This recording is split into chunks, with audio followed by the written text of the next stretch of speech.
Bab 1361. Hati Tracy ikut sakit mendengar suara tangisan Carlos. Dia merasa sangat bersalah. Jika tadi Daniel tidak mendorongnya, jika yang terluka adalah dirinya, mungkin dia tidak akan begitu sedih. Mami, Mami bicaralah. Carlos masih bertanya sambil menangis. Carlos, Papi mengalami luka luar. Tidak berbahaya. Mami sedang menemaninya di rumah sakit. Tidak akan ada masalah. Mami berjanji padamu, pasti akan pulang besok pagi. Tracy menenangkan Carlos dengan sabar. Tapi, harus percaya pada Mami. Tracy melanjutkan dengan tegas. Jangan sampai adik-adik tahu. Baiklah, aku mengerti, meski merasa sangat khawatir. Carlos tetap mematuhinya dan menenangkan emosinya. Papi dan Mami tidak di rumah. Dia adalah anak tertua. Harus memikul tanggung jawab untuk merawat adik-adik. Dia harus tegar. Mami tutup dulu. Istirahatlah dengan baik. Jangan khawatir. Tracy langsung menutup telepon setelah memberi nasihat. Tracy memahami karakter Carlos. Anak ini sangat bertanggung jawab. Dengan memberi tahu emosinya bisa memengaruhi adik-adiknya. Barulah dia bisa tenang. Jadi, Tracy mengatakan hal itu padanya. Sebenarnya dia merasa sangat bersalah di dalam hatinya. Jika bisa memilih, dia lebih ingin dirinya yang terluka. Juga tidak berharap Daniel yang terluka menggantikannya.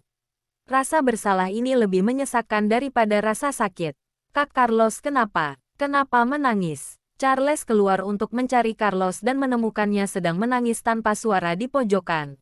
Lalu segera bertanya, apa yang terjadi? Aku tidak apa-apa. Carlos menghapus air matanya. Tetapi ia tetap tidak bisa menahan rasa sedihnya. Kamu kembalilah temani adik-adik. Jangan sampai mereka melihat ini. Apa yang terjadi sebenarnya? Charles menjadi panik. Apa Papi dan Mami bertengkar? Atau Papi ingin mencari Mami baru? Carlos mengangkat kepalanya dan menatap Charles dengan mata basah. Saat ini dia benar-benar berharap dirinya bisa lebih polos dan bisa berpikir sederhana seperti Charles. Jika begitu, mungkin sekarang dia tidak akan begitu sedih. Kak Carlos, bukan itu. Carlos mengelap air matanya dan berkata, Charles, kelak kamu harus lebih pengertian. Mengerti? Iya, Charles terus-menerus menganggukkan kepalanya. Aku akan lebih pengertian. Juga patuh. Kak Carlos jangan bersedih lagi. Carlos membuka mulutnya. Seperti ingin mengatakan sesuatu. Tetapi akhirnya dia hanya menghela napas. Di rumah sakit, Tracy masih menunggu dengan cemas. Saat ini pintu lift terbuka. Friska dan beberapa pengawalnya bergegas mendekat. Kedua wanita itu saling berpandangan dengan tatapan yang rumit. Nona Friska, kenapa Anda datang? Ryan segera menghampiri dan bertanya dengan sopan. Bagaimana keadaan Presdir Daniel? Friska mengernyitkan alisnya. Ekspresinya terlihat serius. Masih dalam pertolongan. Suara Ryan sangat rendah. Lukanya sangat parah. Tapi seharusnya tidak membahayakan nyawa. Apakah plasma darahnya cukup? Bagaimana kualifikasi dokternya? Friska tidak tenang. Semuanya tidak masalah. Tenang saja. Ryan menatap sekilas pada Tracy dan berkata dengan sungkan. Sudah sangat larut. Lebih baik Anda pulang istirahat saja. Bagaimana bisa istirahat? Friska menghela napas. Tenang saja. Aku tidak akan menjadi beban siapapun. Aku akan pulang setelah Presdir Daniel melewati masa kritis. Saat mengatakannya, dia menatap dalam ke arah Tracy. Nona Tracy tidak keberatan kan? Aku tidak berhak merasa keberatan. Ujar Tracy membalas dengan datar. Baguslah jika begitu. Friska langsung duduk di kursi yang ada di samping. Sudah seperti ini. Ryan juga tidak bisa berkata apa-apa lagi. Akhirnya ia hanya mundur ke samping dalam diam. Nona Tracy, aku pergi ambilkan air hangat untuk Anda. Naomi pergi ke samping untuk mengambil air hangat. Ryan juga mengikutinya. Naomi tidak bisa menahan diri dan berkata, wanita itu benar-benar hebat. Bahkan sampai datang ke sini. Ini juga karena dia merasa peduli. Ujar Ryan dengan suara rendah. Hehe, dia sudah ke hotel bersama Presdir Daniel. Memang seharusnya peduli, ujar Naomi mencibir. Bab 1362. Kamu salah paham. Ryan melirik Friska sekilas dan menjelaskan dengan nada rendah. Setelah makan malam, Tuan Daniel berjalan di pantai bersamanya. Dia tiba-tiba menyadari sedang menstruasi. Barulah datang ke hotel terdekat untuk mengurus hal ini. Semakin licik, ujar Naomi kesal. Hal seperti ini bisa diselesaikan sendiri diam-diam. Dan dia bahkan mengatakannya pada pria. Apa tidak canggung? Bukan. Saat itu dia tidak menyadarinya. Aku yang menyadarinya. Kamu. Ekspresi Naomi langsung berubah. Matamu sangat jeli ya. Bukan. Dia mengenakan rok putih dan berjalan di depan. Rian buru-buru menjelaskan. Tapi dia menyadari semakin dijelaskan malah semakin rumit. Kamu jangan marah. Aku juga tidak berdaya. Minggir. Naomi mendorongnya dengan kesal. Air panas yang baru diambilnya mengenai tangan Rian. Semua pria sama saja. Saat ini kita jangan membahas tentang ini dulu. Rian mengibaskan tangannya dan berkata dengan suara rendah. Setelah Tuan Daniel sadar, terserah kamu mau memarahi atau memukulku. Sekarang situasinya masih belum dipastikan. Kita jangan bertengkar terkait masalah ini dulu. Aku mengerti. Aku juga orang yang rasional. Naomi tidak berbasa-basi lagi. Presdir Daniel akan baik-baik saja. Aku akan membuat perhitungan denganmu setelahnya. Lalu, dia membawa gelas itu dan pergi. Nona Tracy, minumlah sedikit air. Naomi menyerahkan air hangat pada Tracy. Tracy masih melamun menatap ruang operasi. Sudah sejam sejak Daniel didorong masuk ke sana dan sampai sekarang masih belum keluar. Juga tidak tahu bagaimana kondisinya. Nona Friska, minumlah. Rian juga mengambilkan segelas air untuk Friska. Friska menerima gelas itu, tetapi tidak meminumnya. Tangannya yang memegang gelas itu sedikit gemetar.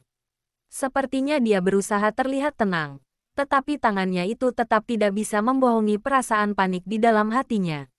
Sudah keluar, pengawal berseru. Semuanya langsung menoleh. Seorang ahli bedah spesialis berjalan dari ruang operasi, lalu melepaskan maskernya dan berkata, nyawa Presdir Daniel tidak berbahaya, tetapi dia dalam kondisi tidak sadar karena terlalu banyak kehilangan darah. Malam ini harus tinggal di rumah sakit, agar kondisinya bisa selalu dipantau. Apa tidak ada masalah lainnya? Tanya Rian. Lukanya sudah diobati. Tidak berbahaya, ujar dokter. Jangan khawatir, dia akan sadar besok pagi. Baguslah jika begitu. Tracy menghela napas lega. Setelah itu, ekspresi Rian tetap terlihat serius. Dokter bedah sama sekali tidak mengetahui masalah Daniel yang sebenarnya. Ia hanya mengetahui tentang luka luarnya. Makanya ia bisa mengatakannya dengan begitu santai. Yang Rian khawatirkan adalah cedera Daniel kali ini bisa memancing masalah lainnya. Sebelumnya racunnya yang kambuh sudah menekan saraf sensoriknya dan menyebabkan kebutaan sesaat. Rian khawatir, cedera kali ini bisa memancing komplikasi lainnya. Terima kasih, Dr. Handi. Saat ini Lily berjalan keluar dari ruang operasi dan berkata pada dokter spesialis itu, serahkan ini padaku. Kamu pergi istirahat saja. Baiklah Bu Kepala Lily. Setelah berpamitan dengan semuanya, Dr. Handi pun pergi. Lily menatap Tracy dan Friska, lalu berkata pada Rian dengan suara kecil, sekarang Presdir Daniel dalam keadaan tidak sadar, membutuhkan ketenangan. Tidak perlu begitu banyak orang di sini. Aku mengerti. Rian menganggukkan kepala dan berkata pada Friska, bagaimana jika Nona Friska pulang dulu saja? Setelah Presdir Daniel sadar, aku akan memberitahunya bahwa Anda datang. Baik, jika begitu, aku tidak mengganggu lagi. Friska berdiri, tetapi tidak berniat pergi dan menatap ke arah Tracy. Apa Nona Tracy juga akan pergi? Mau bersama? Dia mengajukan pertanyaan ini dengan sangat cerdas. Rian sama sekali tidak berniat meminta Tracy pergi.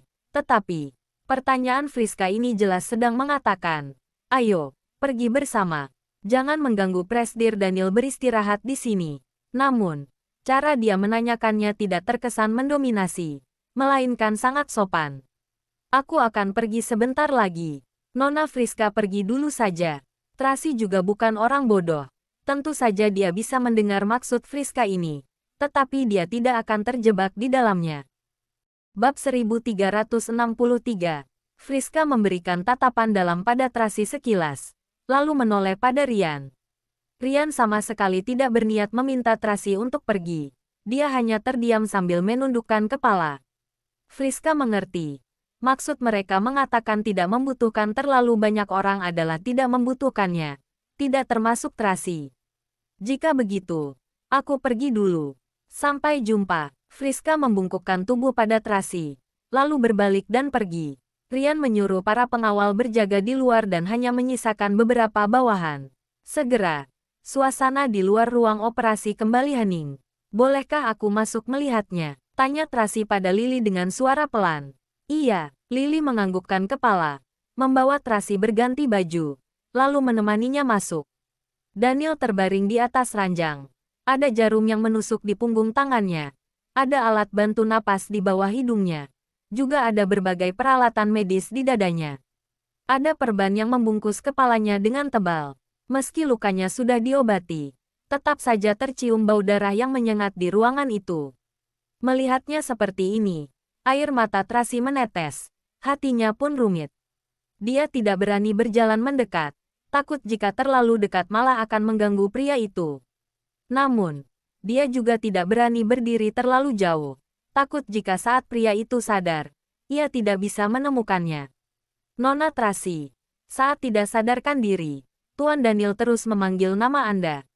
Anda temani Presdir Daniel saja di sini, ujar Lily dengan suara pelan. Ya, Tracy perlahan-lahan berjalan mendekat, lalu duduk di samping ranjang sambil menatap Daniel dengan perasaan bersalah. Aku keluar dulu. Ada hal yang harus aku urus bersama Rian. Setelah mengatakannya dengan suara pelan, Lily pun keluar bersama asistennya. Naomi masuk untuk menemani Tracy. Rian berjaga di luar pintu. Melihat Lily keluar, dia segera menghampiri. Bagaimana? Setelah melihat Tracy yang ada di belakangnya, Lily pun menutup pintu dan menarik Rian ke samping. Berkata dengan suara rendah, saat ini masih belum ditemukan adanya komplikasi lainnya. Tapi untuk selanjutnya kita masih belum tahu.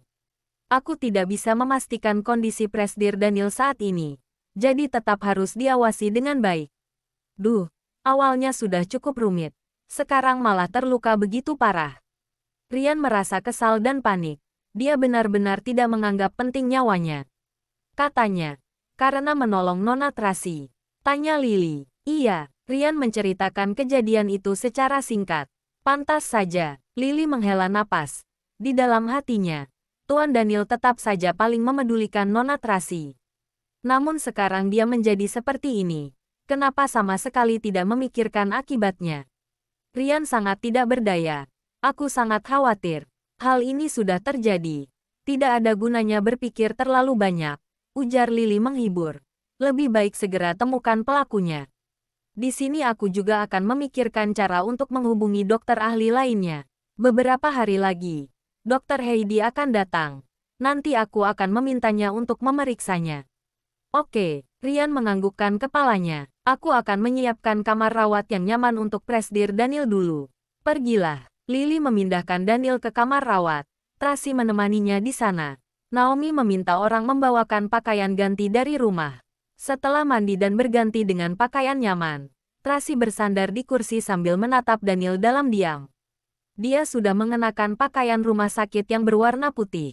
Tubuhnya sudah dibersihkan. Meski bercak darah sudah tidak terlihat, bau amis darah tetap saja tercium. Tracy mematikan lampu dan hanya menyisakan lampu dinding yang menyinari Daniel yang berada di ranjang dengan sinar redupnya. Daniel tertidur dengan sangat lelap, bahkan sampai sulit untuk mendengar suara napasnya. Hanya garis pada mesin EKG yang membuktikannya ia masih hidup. Kamar itu sangat hening. Hanya terdengar suara samar dari mesin EKG.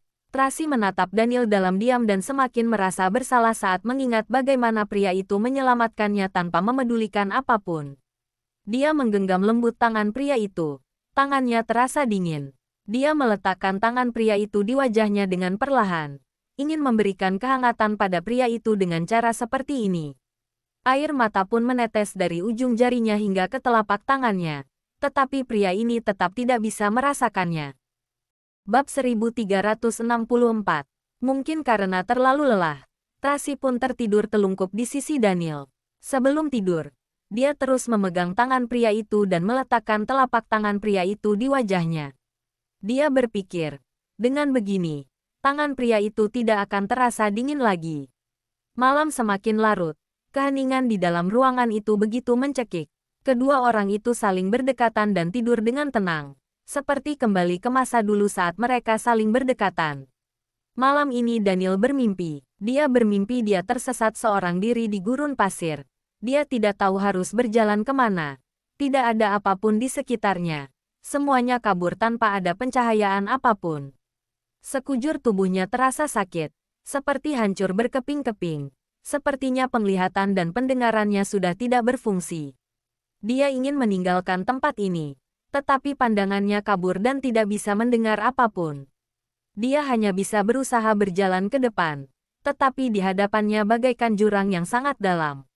Begitu dia melangkah, kakinya langsung terjatuh. Dia hanya bisa mengubah arahnya, tetapi setiap kali dia mengubah arah, maka semuanya akan menjadi jurang yang sangat dalam. Sepertinya kemanapun dia melangkah, semuanya adalah jalan buntu. Dia mulai kebingungan. Dia tidak rela, tetapi tidak tahu harus bagaimana.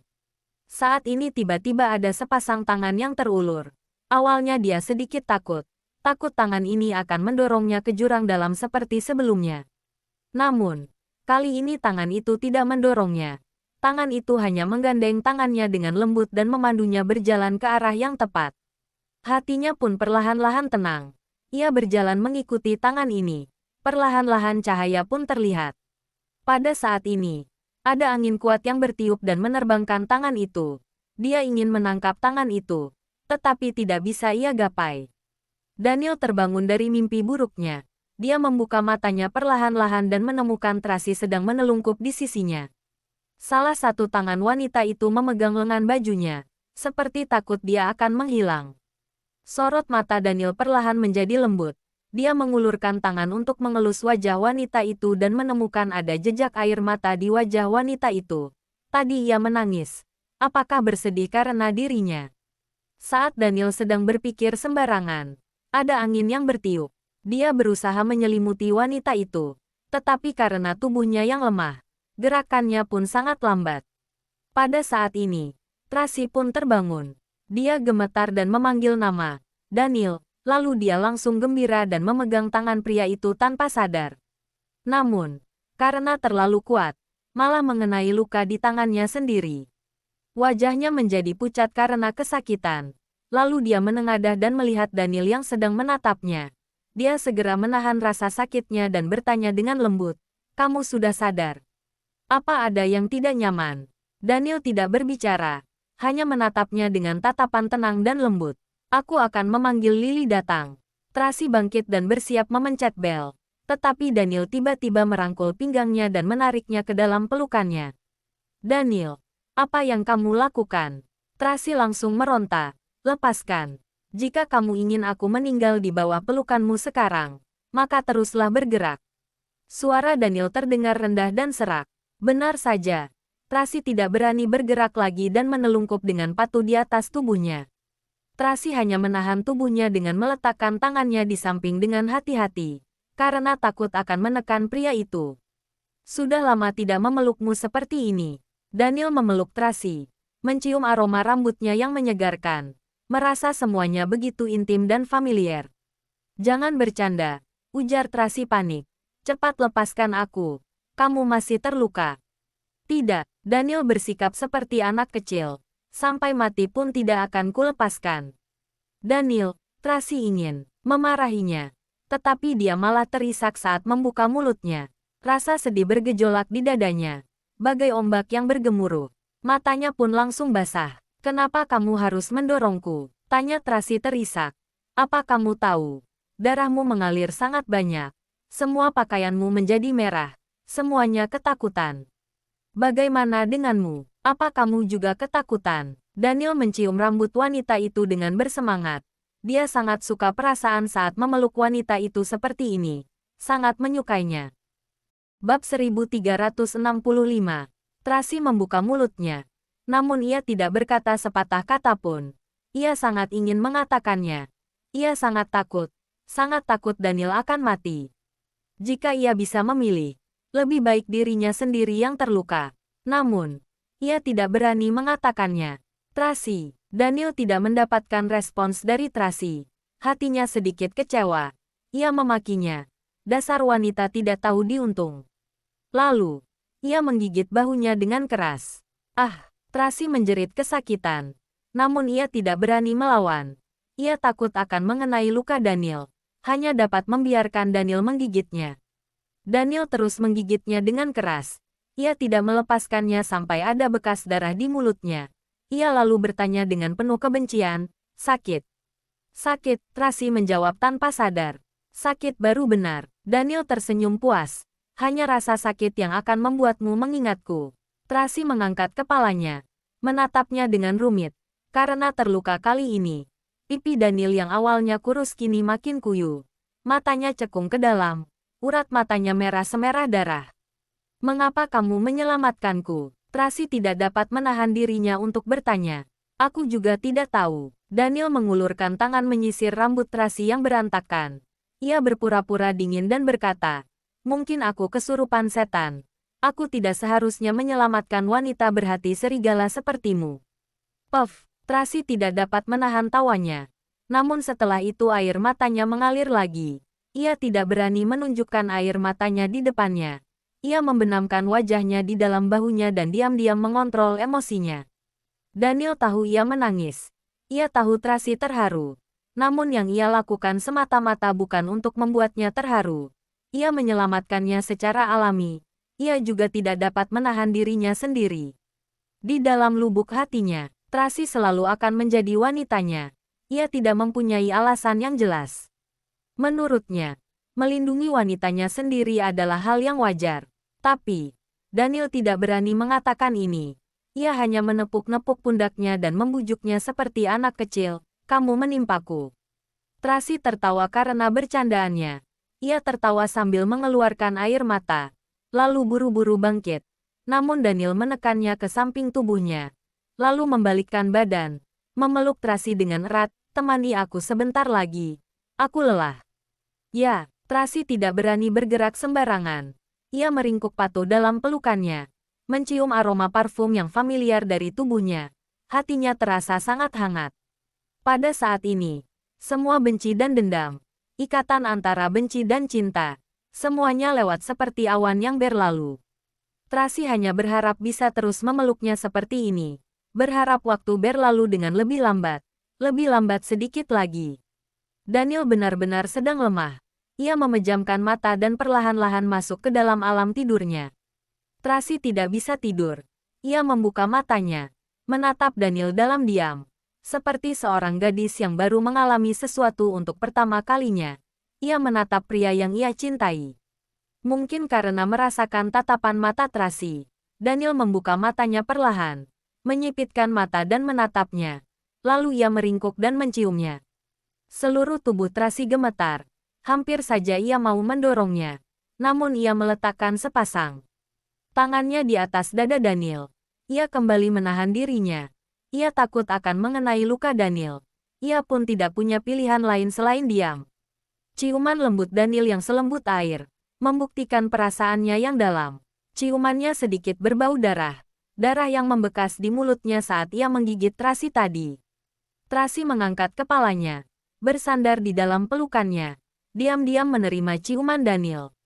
Tangannya yang berada di depan dada Daniel, ditekan oleh pelukannya yang makin erat. Perlahan-lahan, ciuman Daniel makin panas. Tangannya mulai bergerak nakal. Namun baru saja satu gerakan, ia menyentuh jarum yang ada di tangannya. Rasa sakit membuat kesadarannya kembali dan menghentikan gerakannya. Ia menempelkan dahinya ke dahi Tracy, mengerutkan bibirnya dan berkata dengan suara rendah, "Tracy, Tracy yang saat ini begitu patuh hingga hampir meleleh. Aku terluka karena kamu. Kamu harus bertanggung jawab." Daniel mencubit dagunya, memerintahnya, "Kamu harus merawatku hingga aku sembuh."